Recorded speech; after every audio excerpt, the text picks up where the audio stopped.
जय सिया राम जी, जय श्री बालाजी। दोस्तों, मैं हूं एस्ट्रोलॉजर पंडित लक्ष्मी नारायण, आपके अपने YouTube चैनल श्री लक्ष्मी नारायण राशिफल चैनल पर। मित्रों, आज हम जानेंगे मकर राशि वालों का नवंबर महीने का मासिक राशिफल। आपके करियर स्थान का स्वामी इस महीने की शुरुआत में सिर्फ 2 दिनों के लिए भाग्य स्थान में नीच अवस्था में रहेगा। इसे सामान्य तौर पर मिले जुले परिणाम देने वाला कहा जा सकता है। 2 नवंबर से 26 नवंबर तक शुक्र ग्रह अपनी ही राशि में दशम भाव में रहेंगे। वैसे तो दशम भाव में शुक्र ग्रह के गोचर को अच्छा नहीं माना जाता, लेकिन अपनी राशि में होने के कारण यह आपको अच्छे परिणाम दे सकते हैं। ऐसे में शुक्र ग्रह कुछ कठिनाइयां या अवरोधों के बाद आपके कार्य क्षेत्र में अच्छे परिणाम दे सकते हैं।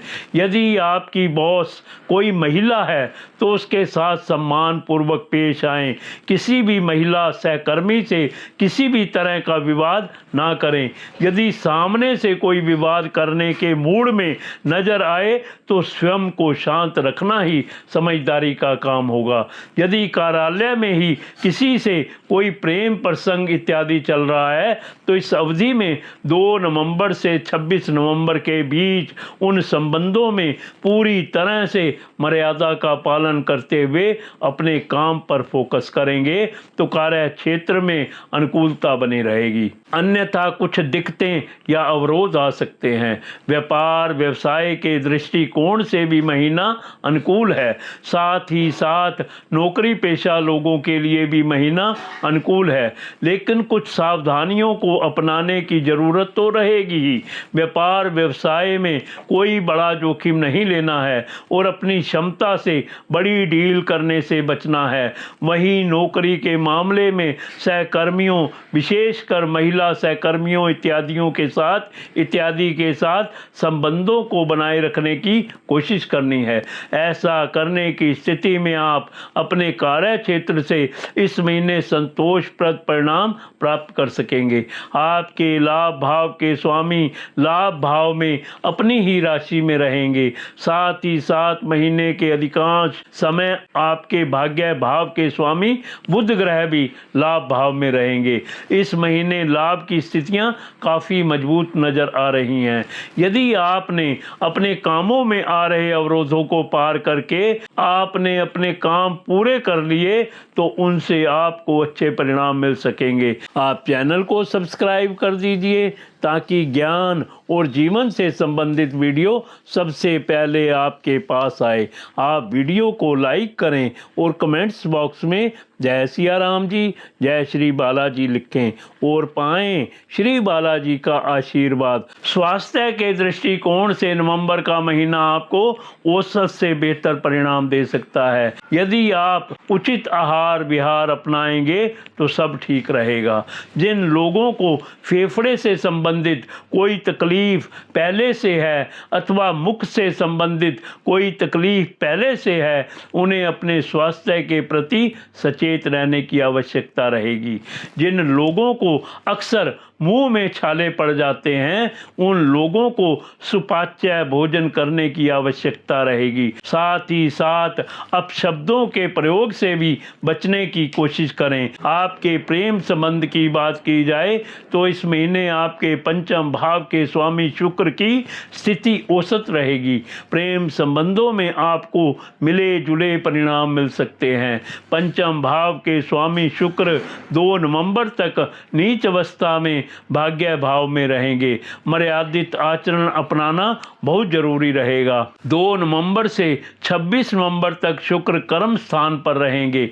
ऐसी स्थिति में उन लोगों को प्रेम संबंधों के प्रति काफी जागरूक रहने की आवश्यकता रहेगी जिनका प्रेम संबंध किसी सहकर्मी से है, अपने ही कार्यालय में है। उन्हें ऑफिस और समाज दोनों की मर्यादा का पालन करने की आवश्यकता रहेगी। ऐसा करने की स्थिति में कोई दिक्कत नहीं आएगी। वहीं विवाह आदि से संबंधित बातों को आगे बढ़ाने के लिए भी महीना औसत परिणाम दे सकता है, यानी बहुत कोशिश करने पर बातें कुछ आगे बढ़ सकती हैं। वहीं शांत रहने और विवाह प्रस्तावों का इंतजार करने की स्थिति में शायद इस महीने कोई अच्छा प्रस्ताव आपको ना मिल सके। वहीं वैवाहिक जीवन से संबंधित मामलों में महीना सामान्य तौर पर काफी अच्छे परिणाम दे सकता है। सप्तम भाव में उच्च के बृहस्पति की स्थिति आपके अनुकूल परिणाम देना चाहेगी।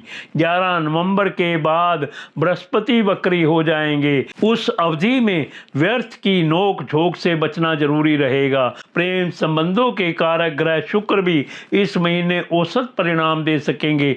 ये सभी स्थितियां इस बात का संकेत कर रही हैं कि वैवाहिक जीवन में कोई बड़ी समस्या नहीं आएगी, बल्कि पुरानी समस्याएं कम होगी। फिर भी बेकार की चिक चिक से बचने की जरूरत तो रहेगी ही। ऐसा करने की स्थिति में आप सुखद दाम्पत्य जीवन का आनंद ले सकेंगे।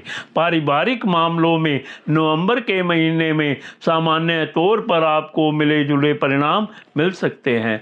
वहीं लापरवाही की स्थिति में परिणाम कमजोर भी रह सकते हैं। दूसरे भाव का स्वामी शनि ग्रह तीसरे भाव में है, यह बहुत अच्छी बात है। साथ ही साथ बृहस्पति की शनि पर दृष्टि पड़ रही है। शनि बृहस्पति की राशि में है और बृहस्पति के नक्षत्र में भी रहेंगे। ये सभी स्थितियां अच्छी हैं, जो समझदारी दिखाने की स्थिति में पारिवारिक संबंधों को बेहतर रखेंगी। साथियों, अगर आप कुंडली दिखाना चाहते हैं या मुझसे बात करना चाहते हैं तो आपके फोन स्क्रीन पर नंबर दिए गए हैं, आप मुझसे संपर्क कर सकते हैं। साथियों, आप वीडियो को अपने मित्रों और सगे संबंधियों के साथ जरूर शेयर करें। इसके साथ ही मैं अपनी वाणी को विराम देता हूं। कल फिर मिलेंगे अगली वीडियो में। जय सिया राम जी, जय श्री बालाजी।